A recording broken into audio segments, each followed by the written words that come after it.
Boa tarde, igreja. A graça e a paz do Senhor. Queridos, é com muita alegria que eu me encontro aqui esta tarde para compartilhar uma porção da palavra de Deus com os irmãos. É a minha primeira visita a esta igreja, uma igreja composta de familiares meus e pessoas que me viram crescer, né? Alguém já comentava comigo que era uma alegria poder me ver no ministério, e isto é fruto da graça de Deus. Deus opera em nós. Eu tenho uma admiração muito grande pelo reverendo Josafá, aprendi muito aos pés do reverendo Josafá, e espero que Deus possa me usar nesta tarde para falar também aos irmãos. Vamos abrir as nossas Bíblias no livro do profeta Malaquias, capítulo 1.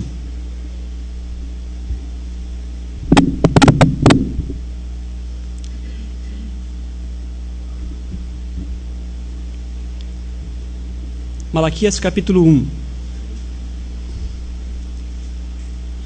Antes de fazermos a leitura, permitam-me fazer a introdução do sermão.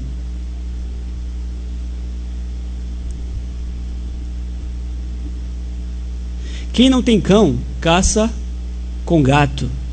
É assim que diz o ditado popular, que revela um pouco da nossa habilidade de superarmos os nossos desafios, né?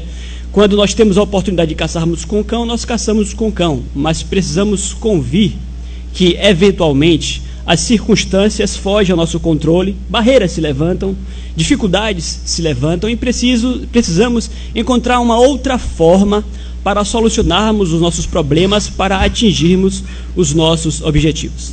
Ainda esses dias eu estava degustando um macarrão, um fettuccine, numa dessas lanchonetes e restaurantes, e é um local que eu frequento, que eu gosto muito por conta do tempero do macarrão que eles usam. E eu inventei de reproduzir este macarrão na minha casa. Eu não sou cozinheiro, nem sei cozinhar.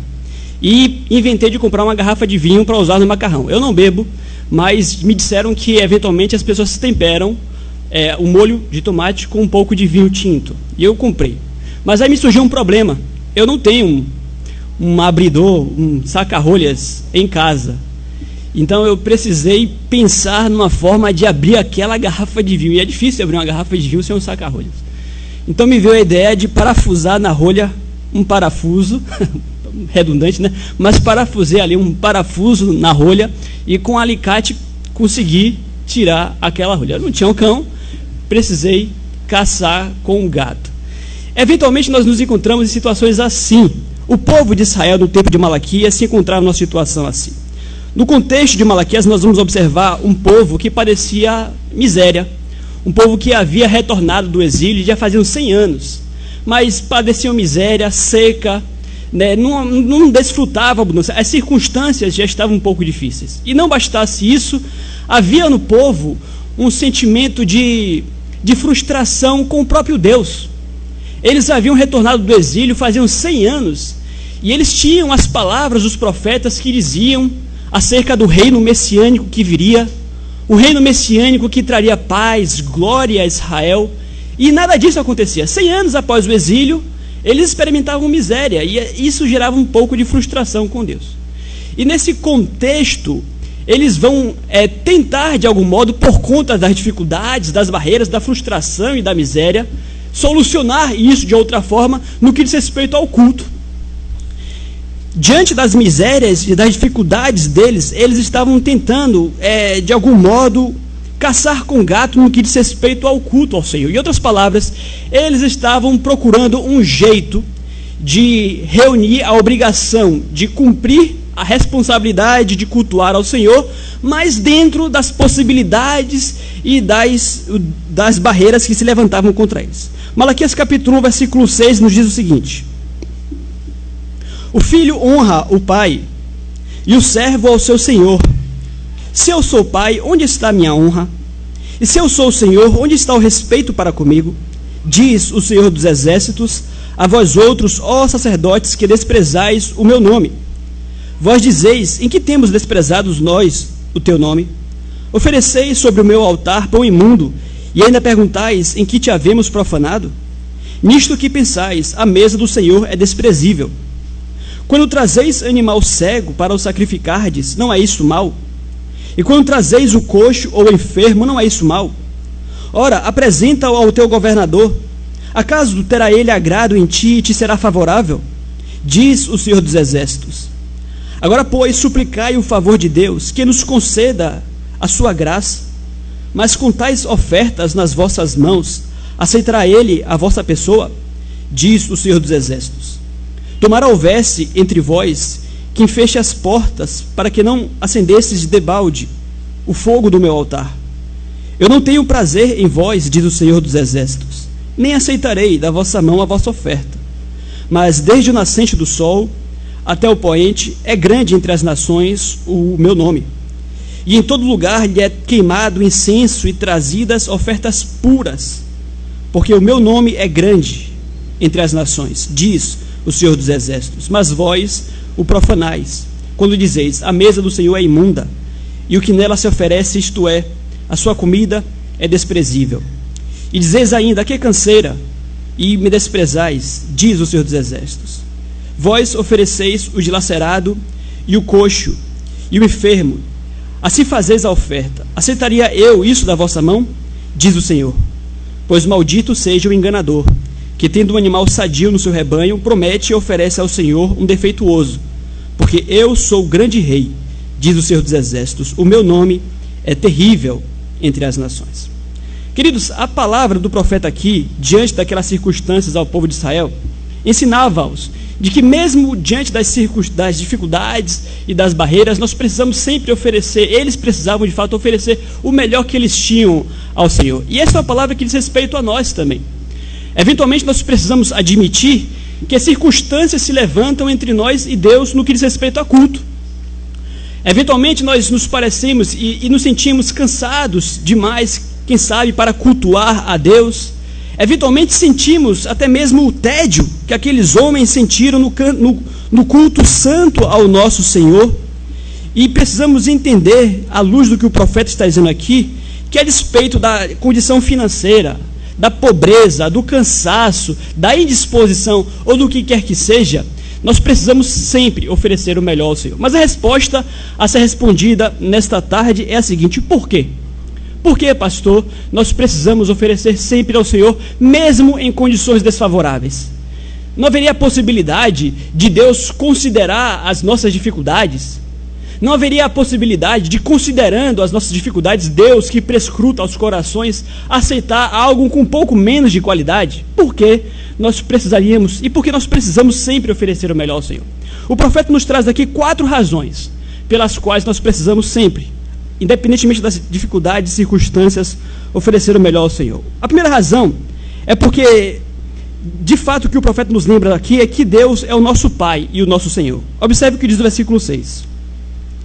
O filho honra o pai, e o servo ao seu senhor. Se eu sou o pai, onde está a minha honra? E se eu sou o Senhor, onde está o respeito para comigo? Eventualmente, queridos, nós diminuímos a qualidade do nosso culto porque perdemos de vista que Deus é Pai e Senhor. E isto acontece de uma maneira especial justamente diante das dificuldades. O ser humano, diante das dificuldades, ele tenta conciliar a santidade de Deus, a bondade de Deus, com as circunstâncias que ele está passando. Diante da fome, diante da privação e diante dos acidentes, naturalmente o ser humano se pergunta: por que, Senhor? Por que o Senhor permitiu que eu passasse e enfrentasse uma miséria como essa? Onde está o Senhor nas circunstâncias difíceis que estão à nossa volta? E diante desse raciocínio, o ser humano costuma concluir que Deus não tem parte com as misérias e com os sofrimentos que nós enfrentamos nessa vida. Diante disso, o ser humano costuma e prefere concluir que Deus não interfere tanto na nossa história, nas nossas vidas, que Deus, Ele é Deus sobre tudo e sobre todos, mas que de algum modo Ele está lá e nós estamos aqui. Diante das dificuldades, o ser humano tende a esquecer que Deus é Pai. E não somente no sentido daquele que gera, mas principalmente no sentido daquele que cuida. Diante da miséria, o ser humano tem dificuldade em admitir a paternidade de Deus. Que Deus é esse? Que tipo de pai é esse? É provavelmente isso que acontecia com o povo de Israel naquele tempo. Não, tudo bem, é Deus, vamos continuar louvando a Ele, vamos prestar culto a Ele, mas eles perderam de vista que Deus era Pai, mesmo na situação de miséria deles. E isso é o que a Bíblia nos ensina exaustivamente. Deus é Pai, Deus é Senhor. Deus não está distante, simplesmente supervisionando a ação dos homens, não. A Bíblia nos ensina que Deus, providencialmente, Ele está não somente atento, mas determinando todas as coisas, todas as coisas. Deus conhece o número de cabelos que há na cabeça aqui de cada um. Uma folha que quer não cai de uma árvore sem a determinação do próprio Deus. Então, ainda que não consigamos entender na nossa mente tacanha e nossa mente limitada os desígnios de Deus, a vontade de Deus, nós não podemos jamais duvidar da providência de Deus, mesmo nas situações difíceis. Deus está falando, vocês estão adorando a um Deus qualquer, estão esquecendo do fato de que a adoração é ao Pai de vocês. A adoração é ao Senhor de vocês. A adoração é aquele que governa tudo e todos, e de quem a vida de vocês depende. Ainda que vocês tenham pouco, o pouco que você tem na mão, fui eu quem te dei. Então, diante disso, o que nós precisamos entender é que a primeira coisa que fazemos quando nos adentramos ao culto ao Senhor é lembrar que estamos prestando um culto ao nosso Pai, ao nosso Senhor. E o Pai é digno de respeito. Ora, se Ele faz tudo por mim, a minha perspectiva muda. Eu não vou apresentar qualquer coisa a Ele. É o meu Pai. Eu vou fazer o meu melhor para aquele que cuida de mim todos os dias. Essa é a primeira razão que o profeta traz aqui. Precisamos lembrar que Deus é o nosso Pai. Precisamos lembrar que Deus é o nosso Senhor. É comum nós observarmos hoje em dia a conhecida teologia relacional, liderada pelo Ricardo Goldin, lá em São Paulo, e está adquirindo de fato um tamanho muito grande. A teologia relacional vai dizer que Deus, Ele não tem parte nas misérias do mundo, que a responsabilidade de tudo é nossa. Ora, se a responsabilidade de tudo é nossa, até mesmo o pão que está à mesa é mais responsabilidade minha do que do próprio Deus. Então, de certo modo, essa teologia relacional tem se espalhado o Brasil afora.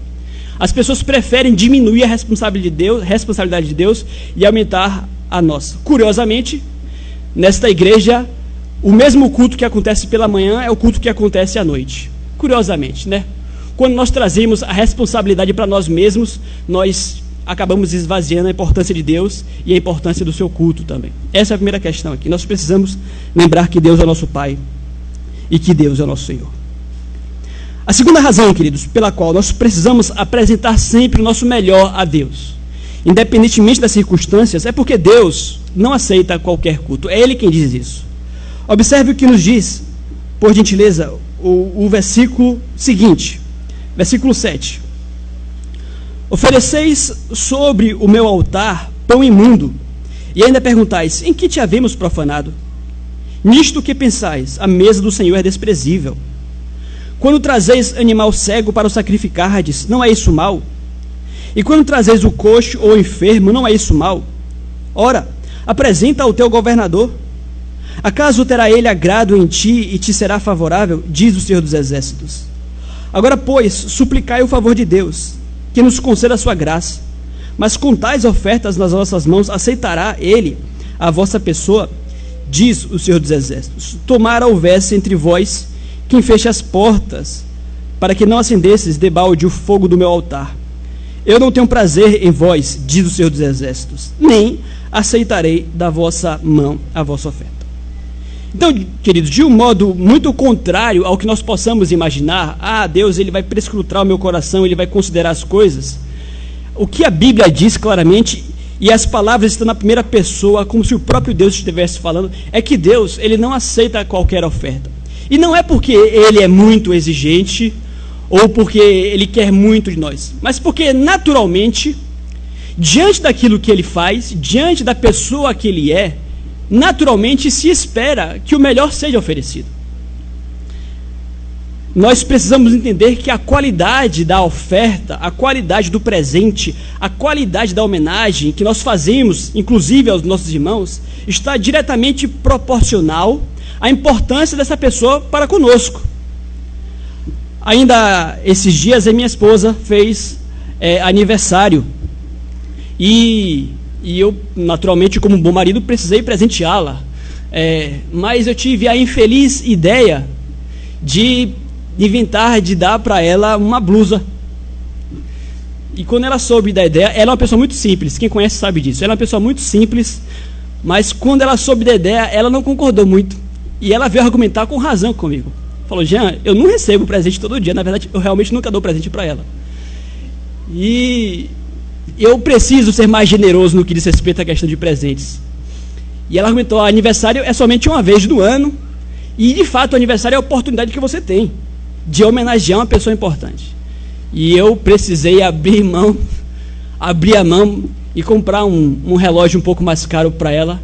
Mas aquele relógio ali, queridos, é muito pouco diante da pessoa que ela é para mim.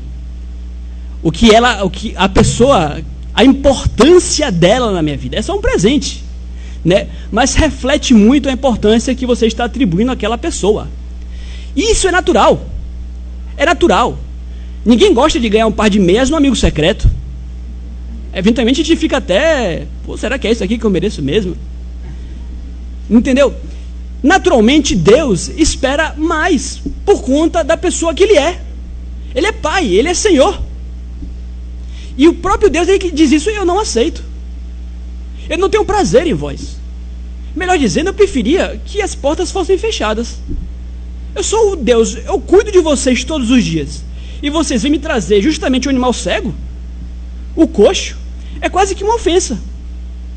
Então, nós precisamos oferecer sempre o nosso melhor ao Senhor, porque Ele não aceita. Não adianta você tentar firular e maquiar a questão e tentar distorcer as coisas, Deus não vai aceitar.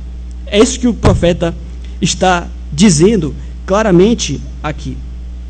E o que fica bem claro nessas circunstâncias é que, em dadas situações, nós temos a tendência a desprezar o altar. É isso que ele está falando aqui. Olha, vocês estão pensando que o altar do Senhor é desprezível. Vocês estão pensando que é só um lugar para trazer a oferta, mas é um lugar santo. É um local apropriado para você manifestar o seu respeito para com Deus.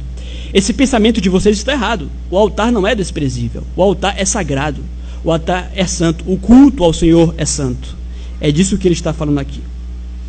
Então eu não aceito, eu não vou abençoar esse tipo de oferta. Então a pergunta que nós fazemos será que Deus ele tem aceito o nosso culto? Será que ele está abençoando a nossa oferta? É por aí que nós caminhamos. A terceira razão, queridos, pela qual nós precisamos oferecer o nosso melhor ao Senhor, é porque o nome do Senhor é louvado em todo o mundo. E eu explicarei o que isso quer dizer. Observe o que diz o versículo 11.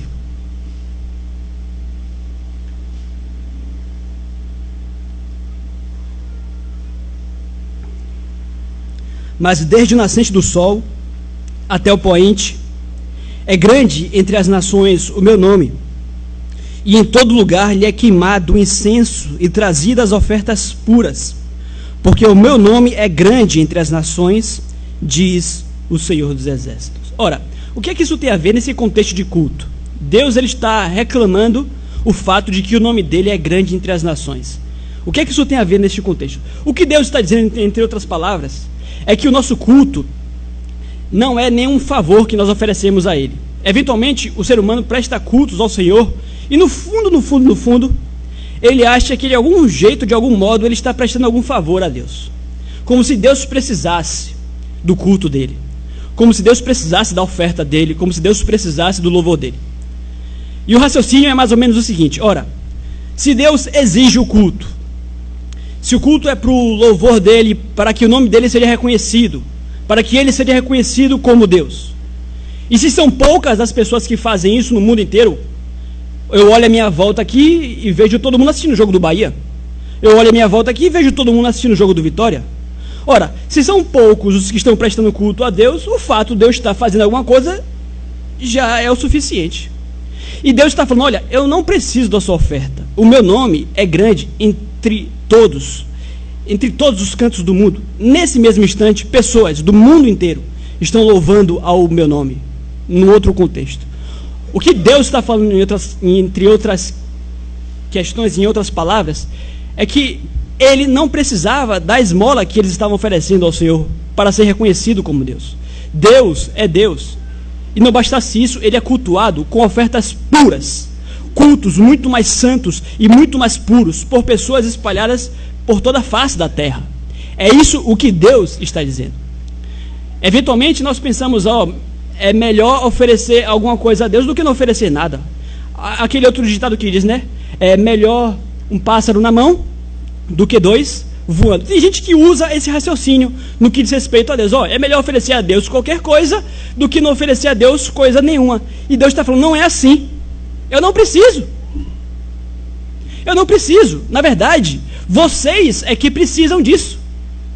Apesar do culto ser para o engrandecimento de Deus, queridos, Deus não precisa de culto. O culto, se você parar para pensar, é muito mais em nossa função. No sentido de que o culto nos proporciona oportunidade de engrandecer a Deus. Deus não precisa. É no culto que você mostra que é filho de Deus. Mostra que você é filho fiel, que o reconhece como pai, que o reconhece como Senhor. Ele não precisa de esmolas. Ele não precisa do seu culto. É isso que Deus está dizendo aqui em outras palavras. Esta é a terceira razão. E a quarta e última razão pela qual nós precisamos prestar o melhor ao nosso Senhor é porque Deus, de fato, amaldiçoa aquele que tenta enganá-lo. Versículo 12. Mas vós o profanais, quando dizeis a mesa do Senhor é imunda, e o que nele se oferece, isto é, a sua comida, é desprezível. Nisto, e ainda dizeis que é canseira, e me desprezais, diz o Senhor dos Exércitos. Vós ofereceis o dilacerado, e o coxo, e o enfermo, assim fazeis a oferta. Aceitaria eu isso da vossa mão? Diz o Senhor. Pois maldito seja o enganador, que tendo um animal sadio no rebanho, promete e oferece ao Senhor um defeituoso. Porque eu sou o grande rei, diz o Senhor dos Exércitos. O meu nome é terrível entre as nações. Uma outra razão pela qual eventualmente as pessoas oferecem qualquer coisa ao Senhor é porque elas pensam que não vai fazer diferença alguma. Elas raciocinam consigo mesmas. Ora, quem é que vai saber, né? Que diferença vai fazer se eu não for naquele culto, se eu orar assim ou se eu orar assado, se eu louvar assim ou se eu louvar assado? Ninguém saberá, pouca diferença fará. Que diferença fará se eu entregar ou não entregar o meu dízimo integralmente este mês? Ninguém vai saber disso. Ou melhor, é melhor até mesmo não entregar porque eu sairei lucrando nessa. Tem gente que até mesmo tira lucro da oferta que deveria ser prestada ao Senhor. E Deus está falando, não é bem assim. Aqui tem ordem. Eu estou prescrutando e atento a todas as coisas. Isso aqui não é a casa da mãe Joana. Ainda que os homens não enxerguem, ainda que os homens não possam entender, eu, Deus, eu enxergo. E aqui tem ordem. Não tente me enganar. E é maravilhoso nós entendermos que Deus, Ele fala isso para o nosso próprio bem. Pois maldito seja o enganador que tendo o animal. É como se Deus ele reconhecesse, olha, eventualmente você estará incapacitado realmente de prestar um culto ao Senhor como deve prestar. Eventualmente. Mas não tente se enganar. Porque inúmeras outras vezes você vai tentar se convencer disso. De que neste mês, neste dia, nesta hora, você não poderá prestar o culto a Deus como deve prestar. Não tente se enganar. E ainda que você consiga se enganar, a mim você não vai enganar. Eu sou Deus. Eu sou o rei. E o termo rei aqui dá a entender justamente isso. Aqui tem governo. Aqui tem governo. Portanto, queridos, que à luz deste texto nós possamos entender que o culto é uma oportunidade dada por Deus para que nós venhamos reconhecer quão bondoso Ele tem sido para conosco. O olhar daqueles homens era de que Deus estava lá, eles estavam aqui. O trabalho deles, a comida deles era fruto do suor deles. Então, se Deus estava lá e Ele estava aqui, eles ofereciam um animal coxo ao Senhor. E eles o faziam como quem se sente cansado, sabe? O culto era mais que um ritual do que uma adoração. O altar era um lugar somente para um ritual, ao invés de ser um lugar para adoração. E eles se sentiam cansados. E eles diziam, que canseira, que tédio, culto de novo ao Senhor. Todo domingo, culto ao Senhor, todo dia. Porque eles perderam de vista a importância de Deus. Que possamos adorar ao Senhor com fervor, com amor, por aquilo que Ele é e por aquilo que Ele tem feito em nossas vidas. Que nós possamos, de fato, oferecer o nosso melhor, entendendo que Ele não vai aceitar menos do que isso. Entendendo que Ele é grandioso e adorado em todos os lugares do mundo.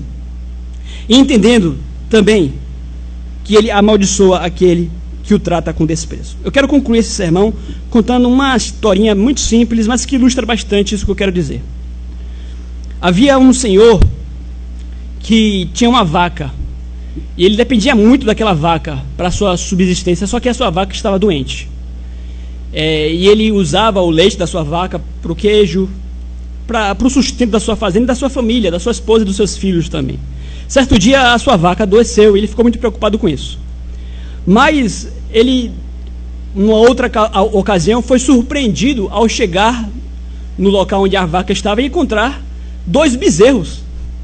Ele nem sequer havia percebido que a vaca estava prenha, e a vaca havia dado à luz a 2 bezerros, um malhado e um branco. E ele ficou tão feliz que ele falou então para a esposa dele que um bezerro seria deles e outro bezerro eles iriam alimentar, ele iria alimentar, e quando estivesse maior iria vendê-lo para com o seu dinheiro ofertar ao Senhor. Mas aconteceu então que ele comentou isso com a sua esposa, e a esposa perguntou: qual desses bezerros será o bezerro do Senhor? Ele falou: não se preocupe com isso, vamos cuidar deles igualmente, e a seu tempo nós decidiremos qual será o bezerro do Senhor. Só que infelizmente ele foi surpreendido com a notícia de que um dos bezerros morreu, e ele entrou em casa noticiando: querida, infelizmente o bezerro do Senhor faleceu. Ou seja, mas você não tinha nem decidido qual era o bezerro do Senhor? Não, no meu coração aqui, eu já tinha uma predileção aqui pelo branco, seria o branco que ia dar ao Senhor, mas o branco faleceu.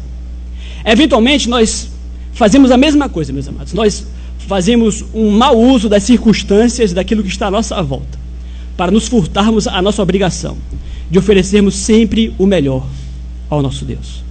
Vamos orar.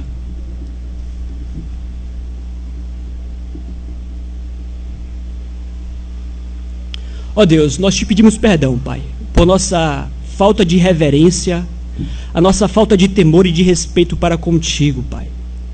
Te pedimos perdão porque eventualmente não tributamos ao Senhor a glória devida.